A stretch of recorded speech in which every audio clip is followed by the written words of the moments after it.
호러스 뉴턴 알렌 선교사. 알렌은 1858년 4월 23일 미국 오하이오주 델리웨이 시에서 출생하였다. 1881년 오하이오 웨슬리안 대학교에서 이학사 학위를 받고 1883년 마이애미 의과대학을 졸업하였다. 이해 알렌은 미국 북장로 교회의 의료 선교사 모집에 지원하여 의료 시설이 부족한 아시아에서 의료 선교 활동을 하기로 결심하고 중국 상해로 갔다. 알렌 선교사의 개요. 1858년 4월 23일 미국 오하이오주 델리웨이에서 출생. 1881년 미국 오하이오주 웨슬리안 대학교 신학교 졸업.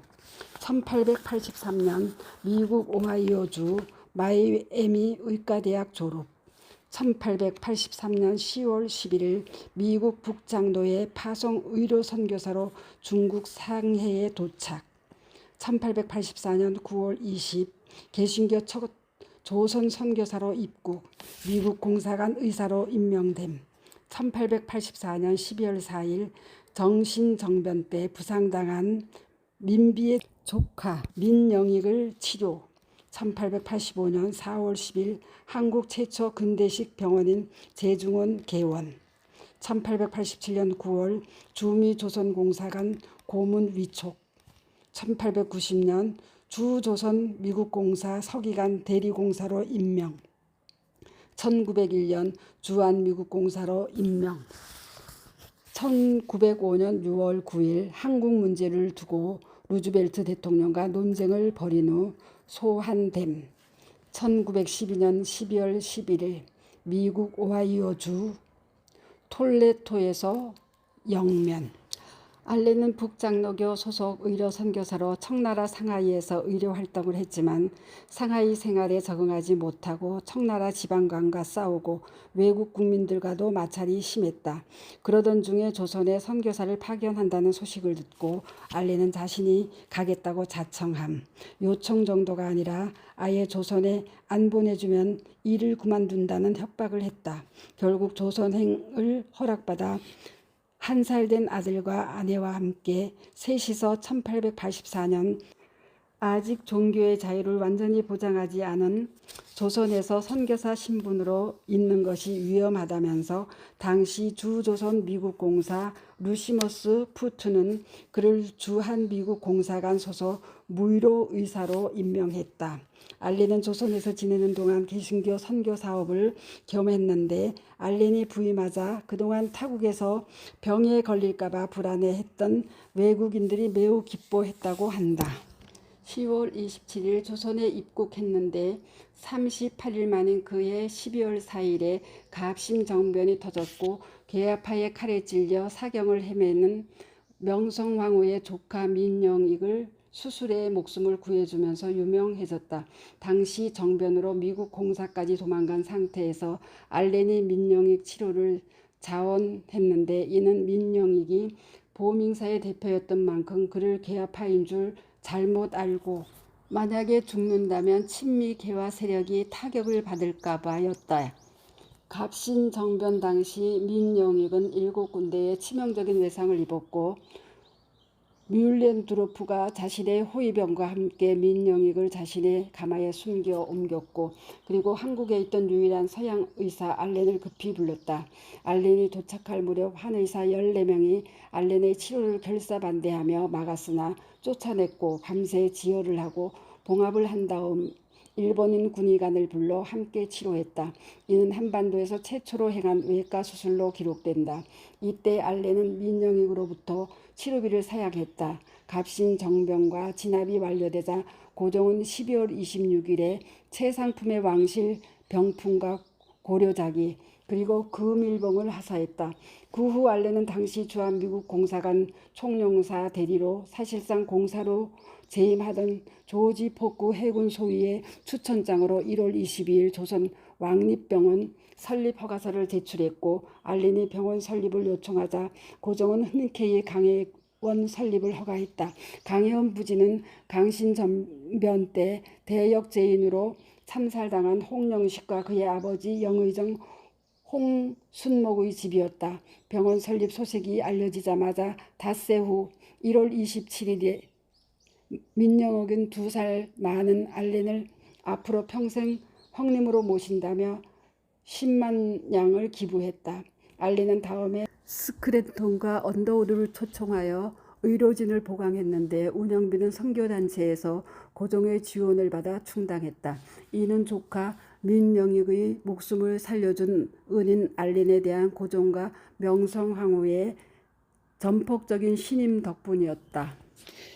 이 즈음 미국 의회에서는 1880년에 중국인 이민 배제법을 통과시켰기 때문에 동양인이 미국으로 이주하기는 힘들었으나 이 과정에서 알렌이 개입하여 주지사에게 편지를 보낸 것이다. 하와이로 간 조선인들 중에는 선교사 아펜젤러가 세운 인천 내리교회에서 출신들이 많았고 1902년에 하와이에 한인교회를 열고 조국을 위해 독립자금을 모금했다. 하와이 한인들의 이주는 1905년 일제가 하와이에 반일 거점화를 우려하여 이민금지법을 제정할 때까지 지속되었다. 이들 하와이 한인 이주자와 후손들은 조선과 연락하고 미국 내에서 한인 여론을 대표하여 독립운동 자금을 모금하는 데 큰 역할을 했다.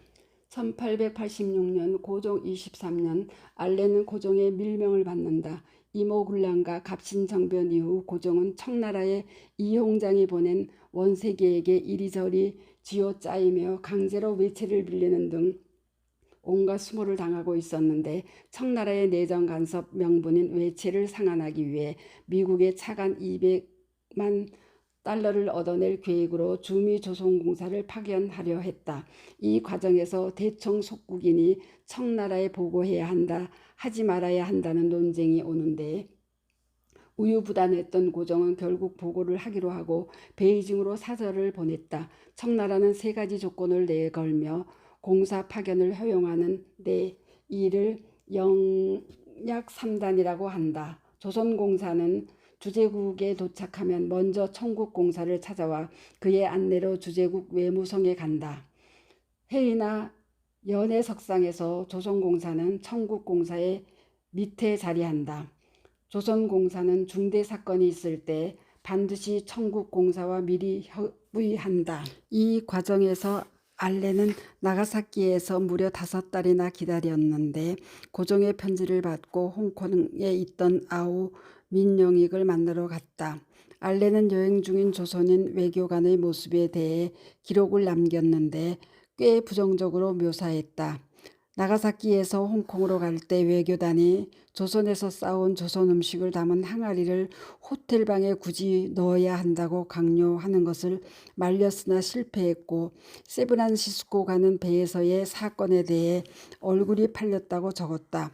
알렌은 워싱턴에 도착하여 청나라와 맺은 영약 3단 내용을 듣고 조약은 대동한 나라끼리 맺는 것이고 조선과 미국의 조약에는 그런 내용이 없다면서 지키지 말 것을 설득했다. 한간에 알려진 박정량의 자주독립 외교 업적은 실제로는 알렌이 주도한 것이다. 알렌은 1890년 고종 27년 다시 조선으로 입국, 공사로 임명받게 되므로 고종과 미국 사이에서 외교관으로 활동했다. 고종이 아관 파천을 단행한 이후 조선을 둘러싼 열강의 각 축은 러시아와 일본의 대결로 압축되었으며 알렌은 1897년 주한미국 대리공사 겸 총용사를 거쳐 1901년에는 주한미국 정권공사가 되어 조선에서 미국의 입장을 대변하는 위치에 서게 되었다. 그렇지만 당시 동북 아시아에 대한 미국 정부와 알렌의 생각이 달랐다. 미국 정부의 대한 정책 기조는 불간섭 정책이었다. 이는 한국을 포기하는 것이라고 할 수 있는데 이는 점차 친일 정책으로 변모하고 있었다. 즉 일본이 미국을 대신하여 러시아의 남진을 막고 그 보상으로 한반도를 넘겨주고 아시아에서 우월권을 인정해 동아시아의 평화를 구원하겠다는 것이었다. 알렌은 주한 미국의 공사로서 이러한 친일 정책은 현지에 대한 무지에서 오는 것이라며 1903년 9월 미국으로 들어가 다시 대통령이었던 루즈벨트와 논쟁을 벌였다. 여기서 알렌은 러시아가 만주를 평정하고 막대한 자본을 들여 항구와 철도, 도로 등을 건설했기 때문에 절대로 만주에서 철병하지 않을 것이며 항구, 철도, 도로의 건설로 엄청난 상업시장이 발생했고 그 개방을 약속한 만큼 미국의 경제적 이익을 극대화하기 위해서는 친러 반일 정책을 취해야 한다고 역설했다. 그렇지만 알렌의 이러한 주장은 받아들여지지 않았고 알렌은 이에 불복하여 미국에 머무는 동안 언론을 통해 자신의 주장을 설파하고 정부를 비판했다. 러일 전쟁 이후에도 미국이 일본의 한국 침략을 묵인하는 것을 반대했으며 전쟁에서 일본이 승리를 거두자 한국에서 미국 공사관 철수를 결정한 미국 정부는 본국의 대아시아 정책에 격렬하게 반대했던 알렌을 해임했다. 1905년 6월 알렌은 미국으로 돌아갔다. 귀국 후 알렌은 다시 의사로서 활동하고 집필에도 전념하며 여생을 보냈으며 1932년 12월 11일 74세의 나이로 세상을 떠났다. 부록 알렌은 1904년경에는 완전히 마음속으로 고종을 선조라고 그를 이렇게 여기고 있었다. 이 나라에 거대한 해충이 되어 있고 저주의 대상이 되어 있다. 로마 제국이 불타고 있는 동안 쓸데없이 시간을 낭비하고 있던 네로 황제처럼 무의들과 노닥거리고 있다. 라며 네로급 암군으로 혹평했다. 돌아가면서도 한국 백성들이 불쌍하다. 한국 황제 같은 인종은 처음 봤다며 무지막지하게 비판했다. 사실 고종의 당시 모습은 저런 비판을 받아도 할 말이 없을 수준이었다. 러일 전쟁이 터지자 나라가 백척간도에 서 있는데 무당들을 불러 궁궐에 포탄이 떨어지지 않게 소뚜껑을 땅속에 묻고 푸닥거리를 하며 러시아의 승리를 기원하며 승리를 의심치 않는 등 주술에 신경을 썼다. 또한 지은 지 2년에서 7년 정도밖에 지나지 않았던 덕수궁 주요부가 하필 그 무렵에 화재로 불타자 고종은 다음날 바로 측량가, 지간, 건축가를 불러 재건하라고 명령했다. 국의 상황과 국가 재정이 어려운 상황에서도 자신의 궁궐 짓는 데에 몰두했던 것이다.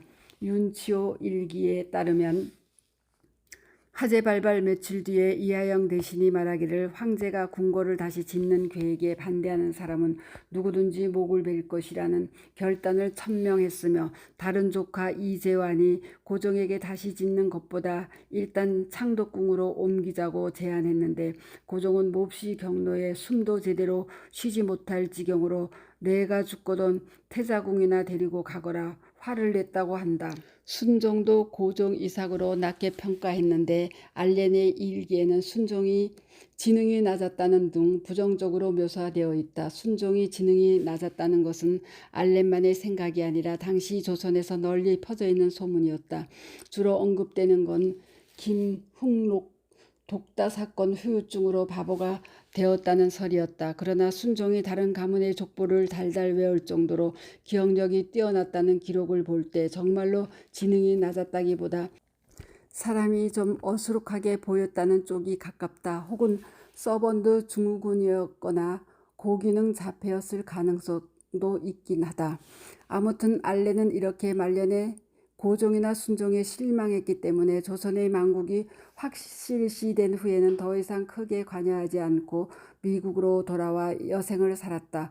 오하이오주 톨레도에서 의사로 살다가 1932년 12월 11일에 74세의 나이로 세상을 떠났다. 가족으로는 아내 프랜시스 앤 엘렌과 일남 일녀가 있다. 알렌이 초대 원장을 지낸 강혜원, 재중원은 나중에 세브란스 의학 전문학교가 되고 선교사 호러스 그랜트 언더우드가 설립한 연희 전문학교와 세브란스 의학 전문학교가 1957년 합쳐지면서 두 학교의 머리 글자를 따 연세대학교가 된다.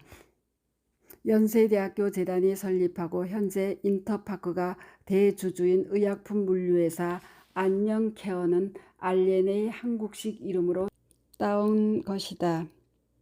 알렌의 긴 설명이었습니다. 스토리양입니다. 감사합니다.